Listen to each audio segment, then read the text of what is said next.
টানা বৃষ্টি ও উজানের ঢলে ফেনীর মুহুরী, কহুয়া ও সিলুনিয়া নদীর বন্যা নিয়ন্ত্রণ বাঁধের ১৭টি ভাঙন অংশে পানি ঢুকে প্লাবিত হয়েছে প্রায় ১০০ গ্রাম। এক মাসের ব্যবধানে তৃতীয় দফায় ভয়াবহ বন্যার কবলে পড়ল ফেনীর পরশুরাম, ফুলগাজী ও ছাগলনাইয়া উপজেলার লক্ষাধিক মানুষ। বসতঘরে পানি ঢোকায় অনেকে চৌকিতে মানবেত দিন কাটাচ্ছেন। বন্যায় তলিয়ে গেছে ফেনী পরশুরাম আঞ্চলিক সড়ক ও উপজেলার অভ্যন্তরীণ। রহমানির রহিম, আসসালামু আলাইকুম। আশা করি দর্শক ভাই বোনেরা আপনারা সকলেই ভালো আছেন। আলহামদুলিল্লাহ, আল্লাহর অশেষ রহমতে আমিও ভালো আছি। আমরা ভাবি কি প্রতিবেশী যে ভারত আছে, সেই ভারত এতদিন মুখে মুখে বলছে তারা নাকি আমাদের বন্ধু, তারা আমাদের কথা ভাবে, আমাদের কথা চিন্তা করে। কিন্তু শেখ হাসিনা পদত্যাগ করার পর থেকে, বাংলাদেশের প্রধানমন্ত্রী পদত্যাগ করার থেকে, যেদিন থেকে ভারতে আশ্রয় নিছে, সেদিন থেকে ভারতের যে বাংলাদেশ বিদ্বেষী যে একটা কর্মকাণ্ড, এটা কিন্তু আমরা তাদের মধ্যে লক্ষ্য করতেছি। তারা এতকাল এতদিন তারা আমাদের কি বলছে, কি তারা আমাদের বন্ধু, তারা আমাদের প্রতিবেশী রাষ্ট্র, তারা অনেক মানবতা দেখাইছে বলে তারা আমাদেরকে নাকি অনেক কিছু দেয়, পেঁয়াজ দেয়, আদা, রসুন, চিনি, এগুলা দেয়। এগুলা না দিলে বলে আমরা বলে ২০০০ টাকা কেজি খেতে হবে। আচ্ছা ঠিক আছে, আমরা মেনে নিলাম, তাও এর কথাই সত্য, মানলাম। কিন্তু এদিকে কিছু দিন ধরে লক্ষ্য করতেছি ভারতের বাংলাদেশ বিদ্বেষী কিছু কাজকর্ম। তারা বাংলাদেশকে কোনোদিন মেনে নিতেও পারেনি স্বাধীনতার পর থেকে। এখনো তারা আমাদের স্বাধীন হয়েছে, আবার দ্বিতীয় স্বাধীন, তারা এটা মানতেই চায় না। তারা এতদিন বলছে আমরা মুসলমানরা বলে হিন্দুর উপরে বলে অত্যাচার করি, নির্যাতন করি। মানলাম তোর কথা, আমরা মুসলমান নির্যাতন করি, অত্যাচার করি। কিন্তু তুই যে হিন্দুর কথা কস, হিন্দু ভাই বোন যে আছে তাদের কথা যে তুই বলস, কিন্তু এই যে কিছু কার্যকলাপ করলি সেদিন, গভীর রাত্রে আমাদের বাংলাদেশের মানুষ ঘুমিয়ে রয়েছে, এই সময় কি করলি? ডুমুর বাঁধটা খুলে দিলি। গোমতীর উপরে যে বাঁধটা আছে, গোমতী নদীর উপরে, সেই বাঁধটা খুলে দিলি।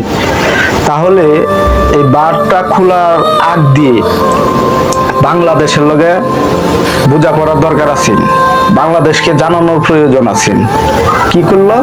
বাংলাদেশকে অবগত করেনি।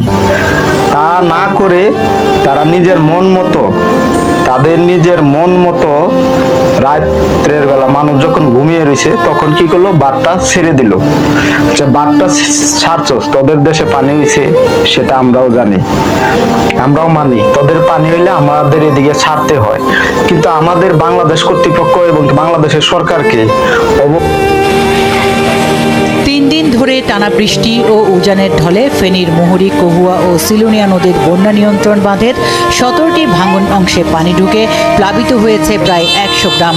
এক মাসের ব্যবধানে তৃতীয় দফায় ভয়াবহ বন্যার কবলে পড়ল ফেনীর পরশুরাম, ফুলগাজী ও ছাগলনাইয়া উপজেলার লক্ষাধিক মানুষ।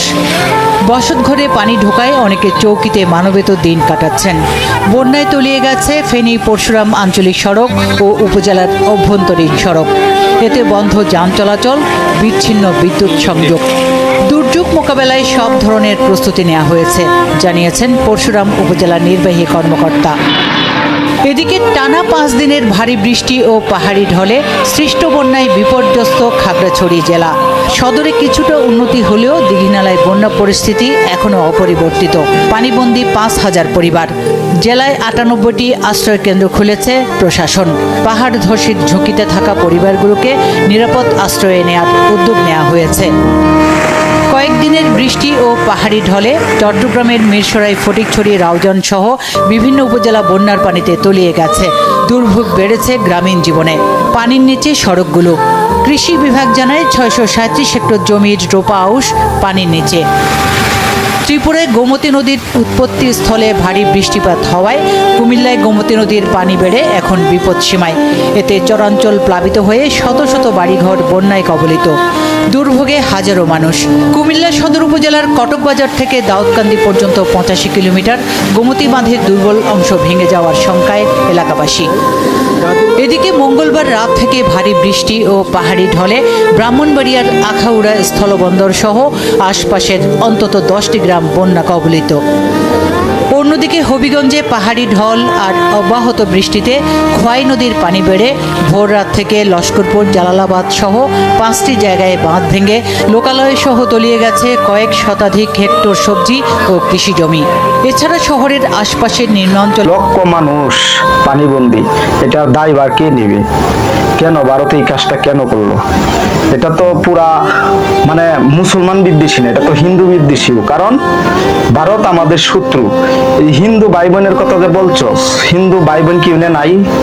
পার্বত্য চট্টগ্রাম, রাঙামাটি, খাগড়াছড়ি, নোয়াখালী, কুমিল্লা, এই ব্রাহ্মণবাড়িয়া, এদিকে কি হিন্দু নাই? সিলেট, সুনামগঞ্জ, হবিগঞ্জ, এদিকে কি হিন্দু নাই?